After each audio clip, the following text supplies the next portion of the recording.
믿음으로 이끄는 모든 것이 기적이다. 믿음으로 이끄는 모든 것이 기적이다라는 제목으로 하나님 말씀 증거하도록 하겠습니다. 오늘 마태복음 9장에 나오는 이 사건은 한마디로 얘기해서 기적 이야기입니다. 중풍병자를 고쳤다 그 얘기입니다.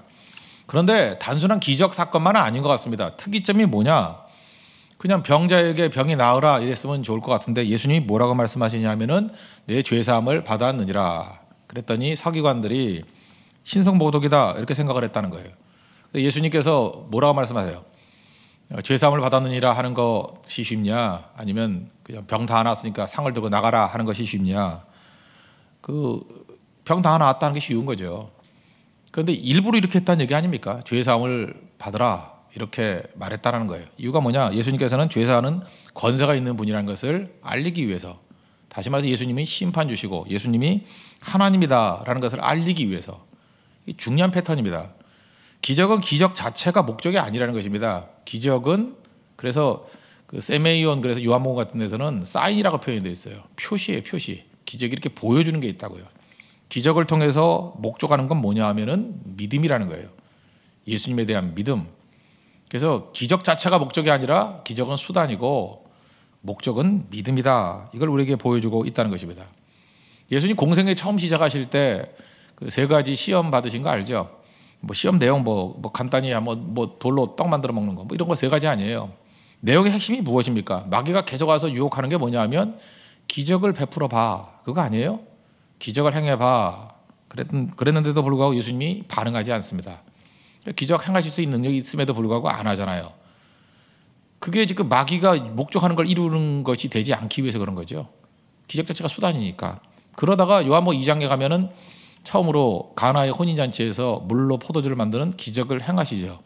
기적을 통해서 그 마지막 보면 뭐라고 나와요? 믿더라 그러잖아요. 사람들이 믿더라. 그러니까 기적의 목적이 무엇입니까? 믿음에 있다라는 거예요. 그래서 우리 삶 가운데도 이제 여러 가지 기적이 나타날 수 있죠. 근데 기적 자체가 의미가 있는 게 아니고 기적의 목적은 믿음이다. 이것을 우리에게 보여주고 있다는 것입니다. 그래서 단 한 번도 기적이 기적 자체로만 쓰임 받을 때가 없다는 것입니다. 예를 한번 더 들어볼까요? 오병이어 기적을 한번 보십시오. 오병이어 기적, 우리는 생각할 때 뭐 보리떡 5개와 물고기 2마리로 남자만 5,000명 먹이고도 12바구니 남았다. 잠깐만 이거에 관심이 많은데 예수님이 요한복음 6장에 보면은 오병이어 기적을 행하시고 난 다음에 주시는 메시지가 있어요. 뭐라 그러죠? 나는 생명의 떡이다. 나를 먹어야 된다. 나를 먹어야 된다는 얘기가 무슨 얘기예요? 나를 믿어야 된다. 그죠? 믿음을 말하기 위해서 오병이어 기적을 행하신 거예요. 그런데 요한복음 6장 26절에 보니까 예수님이 이제 한탄하는 얘기가 나와요. 오병이어 기적을 행하고 난 다음에 믿음으로 가는 게 목적인데 사람들은 엉뚱하게 기적에만 매달려 있더라는 거예요. 그래서 왕 삼으려고 그러고.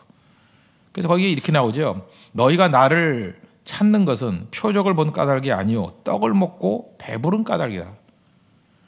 떡 만들어 주니까 떡에 매달려가지고 사람들 모여들지 그런 얘기죠. 그게 아니고 표적은 뭐예요? 사인이라니까. 사인인데 그 예수님이 하나님이다라는 믿음을 갖게 만드는 거.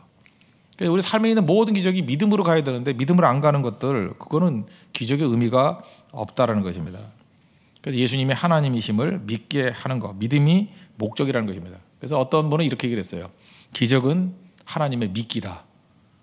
참 이게 재미있는 표현인데, 기적 자체가 목적이 아니라 믿기를 통해 가지고 더 중요한 것을 얻기 위한 어떤 과정이라는 것입니다.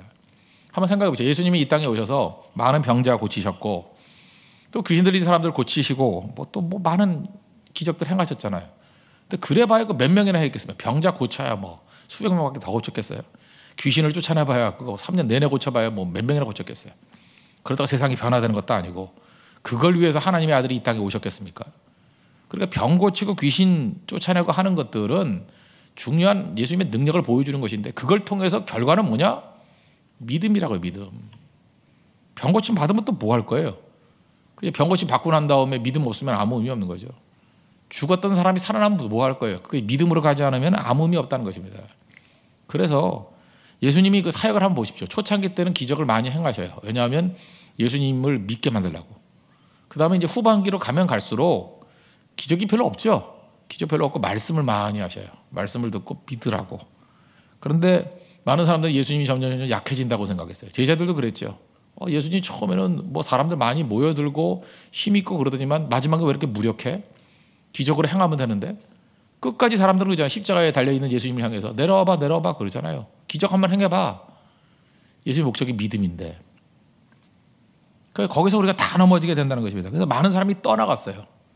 내 피와 살을 먹어야 된다 뭐 이렇게 해서 진짜 십자가의 메시지를 증거하니까 사람들이 떠나가더라는 것입니다. 지금 우리하고 뭐 다를 게 뭐가 있습니까? 지금도 많은 순간에 우리가 믿음을 기적 자체에 초점을 두는 믿음이라 그러면 이 무리들의 믿음하고 똑같다는 것입니다. 마지막 순간이 되면은 떠나가요. 그죠? 믿음이 없으니까. 근데 그 모든 과정을 통해서 믿음이 생긴다 그러면 그건 바른 길로 간다는 것입니다. 우리 아이들을 한번 키워보십시오. 아이들을 키워보면 하나님께서 우리를 다루시는 거하고 비슷해요. 뭐 1번 아이가 있고 2번 아이가 있다 합시다. 1번 아이는 공부도 잘 열심히 하고 성실한 아이예요. 그럼 선물을 줍니다. 무슨 의미예요? 칭찬하는 의미죠. 참 잘한다. 그렇게만 잘 자라다오. 믿음 좋고 또 성실하고 얼마나 좋아요. 그 선물은 칭찬이에요. 반면에 2번 아이가 있는데 2번 아이는 모르게 태만해요. 공부도 안 하고 성실하지도 않고 그럼에도 불구하고 선물을 줍니다. 그건 무슨 의미입니까? 격려예요. 잘해라. 그죠? 이렇게 하면 안 되니까 격려해 주는 거죠. 힘을 내라고. 그래서 똑같은 선물이라도요. 선물의 의미가 틀리다는 거예요. 의미가. 정말 의미가 틀리죠. 우리는 이제 아이들의 입장에서 놓고 보는 거예요. 우리 관심사는 뭐예요? 왜 쟤는 주고 나는 안 줘? 우리는 줬느냐 안 줬느냐 받았느냐 안 받았느냐를 가지고 서로 자랑하는 거예요. 어떤 때는요. 그 성실하고 이런 아이에게 뭐 예를 들어서 그냥 돈으로 계산합시다. 그냥 10,000원짜리를 줬는데 어떻게 하다 보니까 이 불성실하고 이런 애를 격려하기 위해서 한 20,000원짜리를 줬어요. 얘가 자랑할 수 있는 거예요? 나 20,000원짜리 받았으니까 너보다 2배가 나은 존재야. 그렇지 않아요. 어떤 사람은요 너무 한심해서 너무 한심함의 정도가 커서 큰 선물 주는 거예요. 격려 좀 많이 하려고. 그죠? 너무 소망이 없어서. 근데 우리는 그거에 관심이 없어요. 오로지 그 선물 주고 안 주고에 관심이 있다고요. 하나님의 관심은 어디에 있습니까? 무엇이 아이에게 유익이 되는가? 어떤 때는 선물 줘봐야 그죠? 그것 때문에 이제 신경이 딴 데로 분산돼서 힘들 때는 선물 안 주고 그냥 놔두는 거예요. 갈 때까지 가보라고. 그냥 성장하라고. 막 승리를 이룰 때 선물 주고받고 할 때가 있어요. 그때는 칭찬보다도 뭐냐면 계속해서 승리를 이끌 때 그냥 놔둬야죠. 그건 버려두는 게 아니죠. 흐뭇해하는 거죠. 지금 대승리를 거두고 있구나. 기적은 선물입니다. 선물. 선물에 해당되는 은사잖아요. 카리스마타, 은사. 이런 것도 그걸 가지고 우리가 뭐 하나님 앞에 온전히 섰느냐 안 섰느냐 이렇게 말할 수 없다는 것입니다. 우리 삶에 보면요. 어떤 분은 병 났습니다. 병이 걸려서 뭐 이제 기도의 능력으로 말미암아 병이 나았어요. 근데 믿음이 안 자라요. 믿음이 안 자라고 더 죄로 가는 사람도 있어요. 어떤 성도들은 뭐 기도 열심히 했습니다. 뭐 아들 위해서. 그래서 뭐 잘 풀렸어요. 그래서 돈도 많이 벌고 부자가 됐어요. 그리고 예배 안 드리는 데로 가요. 그게 무슨 복이에요? 그게 목적이 믿음인데 그거는 남용하고 잘못된 길로 가는 거죠. 그게 참 불행한 일입니다. 그거는 실패예요. 길지 않은 인생 실패죠. 그건. 반면에 어떤 사람은 병 들었는데 병도 낫지도 않아요. 계속 골골해요. 뭐 죽느니 사느니 잘 죽지도 않고 뭐 그러고 있어요. 계속. 근데 믿음이 생겨요. 거기서 하나님을 만나고. 그럼 그 병이 낫고 안 낫고에 무슨 의미가 있습니까? 그죠? 믿음이 생겼으면 그 자체가 기적이죠. 그 자체가 은혜죠. 그러므로 수단 자체로 우리를 평가해서는 안 되고 목적과 방향과 의도를 알아야 된다는 것입니다. 지금 내게 벌어지는 모든 일들이 내게 유익이 되느냐, 믿음의 유익이 되느냐, 그러면 제대로 가고 있는 거예요. 나사로 살리셨죠. 요한복음 11장에 보면 나사로 살리는 얘기가 39절부터 쭉 나오는데 그 뭐 갔더니 나사로 뭐 나오라 그랬더니 그 누구죠? 그 마르다가 그냥 가만히나 있지 말 이상하게 하잖아요. 뭐 죽은 지 나흘 되어서 냄새 난다고. 그랬더니 예수님께서 또 이런 말 하니까 예수님이 또 귀중한 우리 암송 구절을 줬지요. 내 말에 내가 믿으면 하나님의 영광을 보리라. 그래서 이런 거 도롱겨너라. 나사로야 나오라. 그래서 살려내지 않습니까? 그렇게 또 목적이 뭐냐? 요한복음 11장 42절을 보니까 이 말씀을 하옵는 것은 둘러선 무리를 위함이니. 그러니까 나사로 살렸던 이유가 뭐냐면 둘러선 무리를 위함이니 곧 아버지께서 나를 보내신 것을 그들로 믿게 하려 함이니라. 그러니까 예수님의 기적의 목적이 뭐예요? 믿음이라니까요. 언제나 그래 믿음이. 그러니까 나사로 살았다 안 살았다 뭐 이게 중요한 게 아니라 그걸 통해서 거긴 사람들이 믿으라고. 기적의 목적은 믿음이라는 것입니다. 우리 자신도 마찬가지예요. 믿음이에요. 믿음이 목적이다 잊지 마십시오. 그러므로 이 얘기를 이제 뒤집어 얘기하면 두 번째 파트인데, 믿음이 생기면 삶의 모든 것이 다 기적이라는 것입니다. 뭐 기적이라는 게 다른 게 아니에요. 기적의 목적이 뭐예요? 믿음으로 가는 것이니까. 믿음이 생기면 삶의 모든 자극이 다 기적이에요.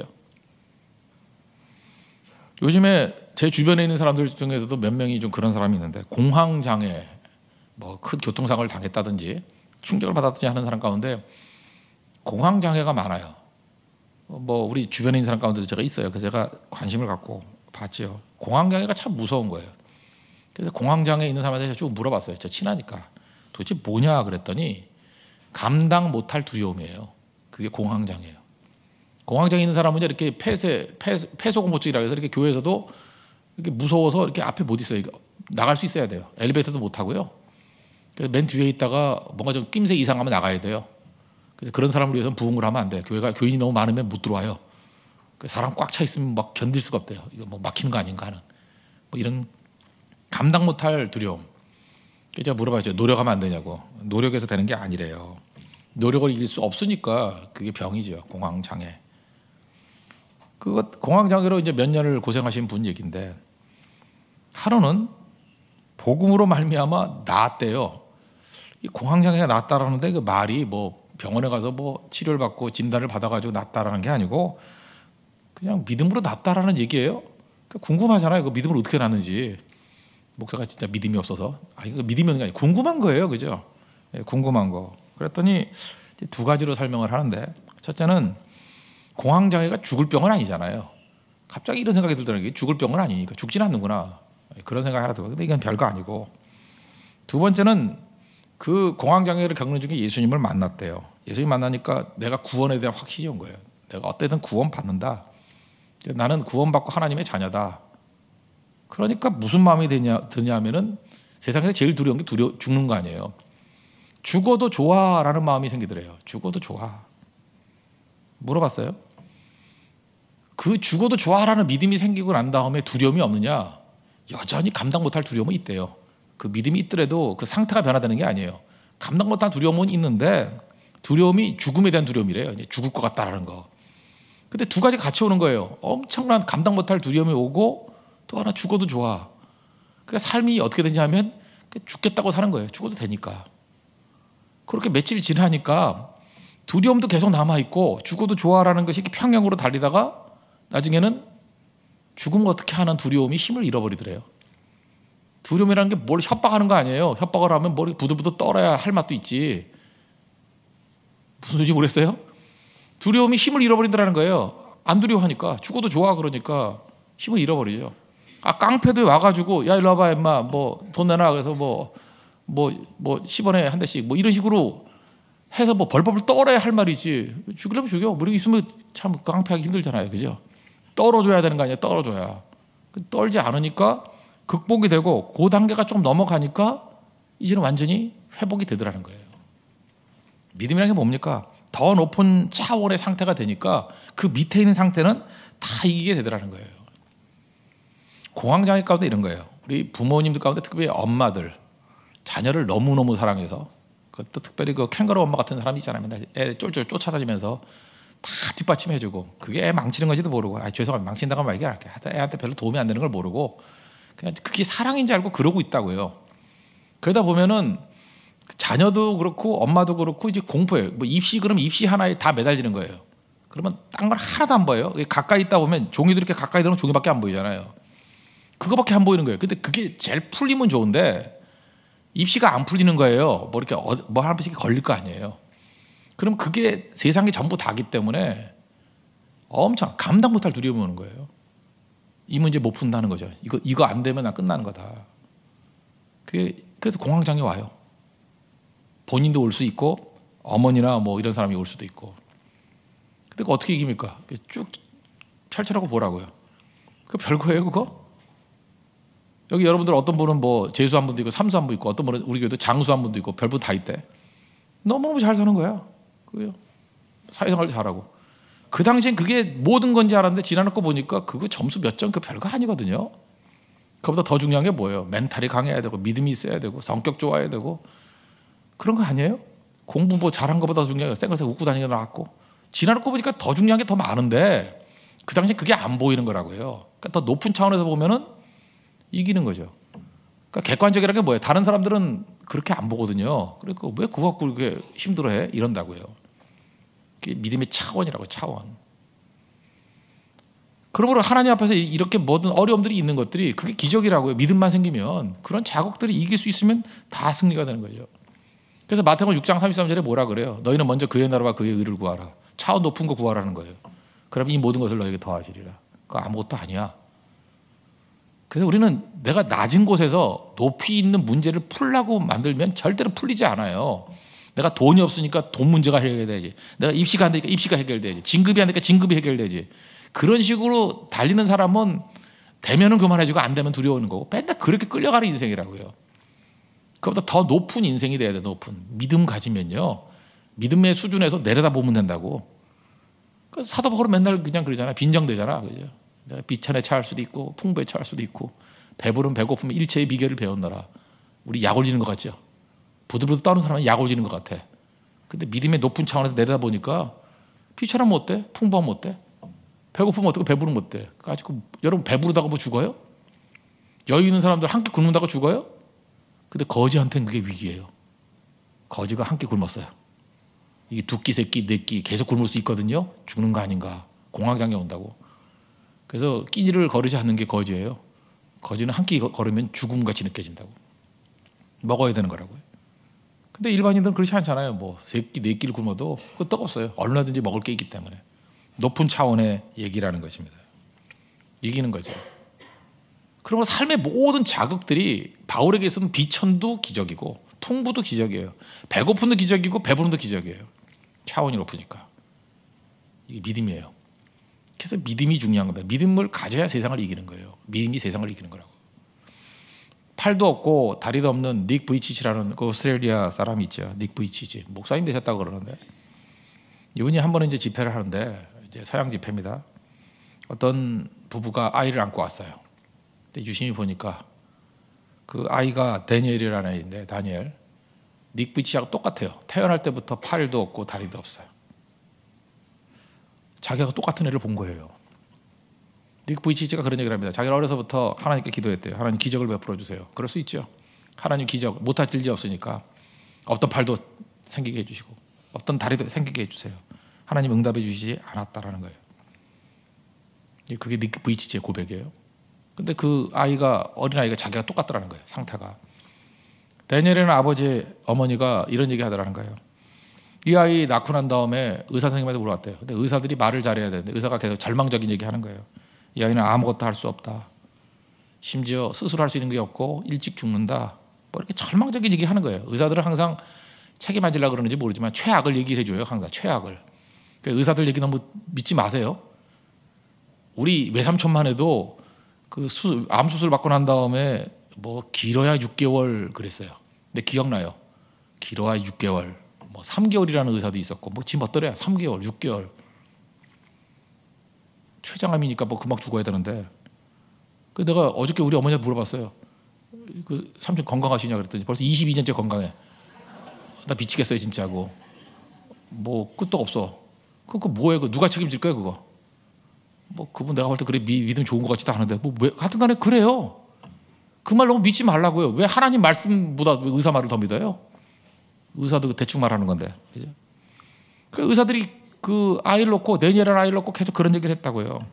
그런데 닉 부이치치가 자기의 기도의 응답이래요. 닉 부이치치는요.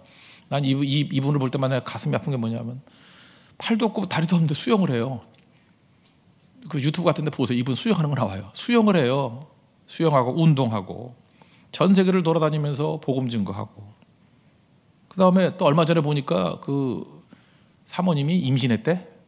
그래서 닉 부이치 아기를 임신했더라고요. 할 거 다 해야 할 거. 그러니까 닉 부이치의 모습이 응답이라는 거예요. 다니엘에게는 당신의 존재 자체가 기적입니다. 그걸 보고 이렇게 기도했대요. 하나님 내게 다시 한번 생애 기회를 주신다 그래도 똑같이 이렇게 태어나게 해줘도 저는 받아들이겠습니다. 그냥 살 수 있습니다. 믿음이 있어 놓으니까요. 그게 삶 자체 전체가 다 기적이에요. 그러면서 이렇게 얘기합니다. 닉 부이치치 얘기가. 내가 옛날에 하나님 기적을 구했는데 팔이 나오고 다리가 나오게 하는 기적을 구했는데 지금 보니까 이미 기적이 이루어졌군요. 자기 삶이 기적인 거예요. 다른 사람이 기적인 거예요. 믿음의 눈으로 보면은 모든 게 다 기적이에요. 우리는 수준이 낮으니까 뭐 되는 것, 내 뜻대로 되는 건 기적이고 안 되는 건 기적이 아니고 뭐 이렇게 생각하는데 기적의 목적이 뭐라고요? 믿음이라니까요. 믿음에 가 있어요. 그 모든 과정이 믿음을 강화시키는 거예요. 다 기적이라고. 기적의 목적은 믿음 생기는 거니까. 기적을 세메이온 그래서 사인이라고 표현해서 사인, 표시라고.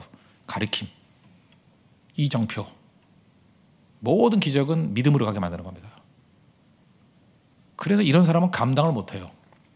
마귀도 미치는 거예요. 저거 믿음을 깨려고 평탄함을 줬더니 평탄함 가지고 더 열심히 일을 하는 거야. 더 복음 열심히 하고 막 돈을 줘놨더니 타락을 해야 되는데 뭐 샤넬 핸드백 사고 막 이래야 되는데 그거 갖고 맨날 성교 나가고 성교 헌금이나 하고 그죠? 인도 비하루에 뭐 교회 개척교회 헌금하고 마귀도 미치는 거예요. 넘어뜨리려고 돈을 줬더니 자꾸만 주의 일을 하는 거예요. 믿음으로 가는 거예요. 그래서 또 핍박을 줬더니 계속해서 금식기도 하고 보통 기도도 안 하다가 핍박이 오니까 또 금식기도 하고 미치는 거예요. 마귀도. 쓸 카드가 없는 거예요. 평탄함을 줘도 믿음으로 가고 험난함을 줘도 믿음으로 가고 삶 자체가 다 기적이죠. 안 되는 인간은 뭘 해도 믿음이 다 버려요. 안 주면 안 줬다고 하나님 어디 있냐 그러면서 와이 밀로도 이러면서 또 교회 안 나오고 돈 좀 생기면 맨날 교회 안 오고 클럽 가고 그러니까 안 되는 거죠. 이게 돈 좀 생겨놓으니까 뭐 대만은 많이 갔으니까 유럽 여행 간다 그러고 2년 있다 돌아오고 이렇게 되니까 문제가 되는 거죠. 그러니까 하나님 앞에서 우리의 삶이 어떠해야 되는지 아시겠죠. 믿음 가지고 있으면 삶의 모든 것이 기적이 된다는 거. 오늘 우리에게 보여주는 메시지입니다. 이 관점에서 복음서를 보십시오. 여러분의 믿음이 있다 그러면 삶은 다 기적입니다. 우리 기적이 일상화될 수 있는 하나님의 거룩한 종들 되기를 축원합니다. 모두 자리에서 일어나겠습니다. 365장 찬송하고 공동체 기도 드리도록 하겠습니다. 다 같이 기도하겠습니다. 기적 자체가 목적이 아닙니다. 기적은 믿음으로 이끌기 위한 하나님의 미끼입니다. 기적을 보는 것이 아니라 기적이 가르치는 믿음을 보게 하소서. 일단 믿음이 생기면 삶의 모든 것은 다 기적입니다. 더 높은 차원의 믿음을 가지면 하위에 있는 모든 일은 다 극복됩니다. 이것이 믿음의 힘입니다. 좁게 쳐다보다가 넘어집니다. 두려움에 빠지게 됩니다. 믿음의 눈으로 크게 보게 하소서. 내 삶에서 벌어지는 모든 일이 믿음으로 연결되면 그것은 기적입니다. 삶 자체가 기적이 되게 하소서. 예수님의 이름으로 기도합니다. 아멘. 365장입니다.